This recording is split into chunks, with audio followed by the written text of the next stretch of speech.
1969 Top Super, Mickey Mantle, not superfluous. When Mickey Mantle announced his retirement on March 1st, 1969, he not only shocked the baseball world, he brought an entire era to an end. After all, Mick was the last of New York's three vaunted center fielders from the 1950s to still be playing in New York. Willie, Mickey, the Duke suddenly became just say hey by the bay. And Mantle was the last real vestige of those great Yankee teams that dominated the 1950s and the early part of the 1960s. Yet his announcement wasn't really shocking, not for those who had paid attention to his declining playtime throughout the latter decade or his hobbled move to first base. And there was something fitting about the timing of it all in many ways. Mantle was the face of the 1950s baseball, and he provided hope throughout the 1960s that you really could go home again, recapture your glory that you'd known in your youth. It's hard now to even imagine Mantle on the ball field in the 1970s, although that designated hitter role would have been tantalizing for anybody. No, Mickey Mantle belonged in the 1950s and 1960s when all the teams in each league fought for one spot, first place, and a seat at the World Series table.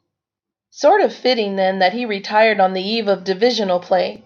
But Mantle's timing also afforded Topps a chance to fire up the pinstripe cardboard machine one more time and issue a final career capper card. That 1969 Topps Mantle is a classic. What card of the Mick isn't, right? And it was a fairly uncommon career capper.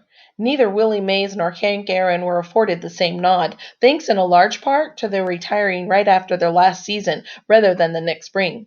Heck, Topps even coughed up the white letter version of the Mantle's 1969 card, which is much scarcer than the yellow, just to spruce things up, or because, everybody makes mistakes. But Topps wasn't done with Mantle just yet either. Whether they already had their oddball plans for the year laid out, or whether they just decided to go to the Mantle well one more time is unclear. The old gum company included the Commerce Comet in a couple of peripheral issues that summer, a decals insert and a stamped standalone. There was one more, a real card, and not something that you just stuck to stuff, a super card. A super card, in fact. The 1969 Topps Supers featured 66 cards, with Mantle at number 24. And although they resemble the 1970 Topps Super cards with rounded corners, the 1969s measure just 2 1/4 by 3 1/4. Turns out Super in 1969 Topps vernacular really meant super duper bright photography and super glossy finish. But hey, it was still another Mantle card, and you can bet collectors at the time thought that it was pretty super. Today, this card runs a few $100s in raw condition and jumps up to $1,000 or more for copies in PSA 6 and upwards from there. No matter the condition though, this beauty would make a super addition to any Mantle collection.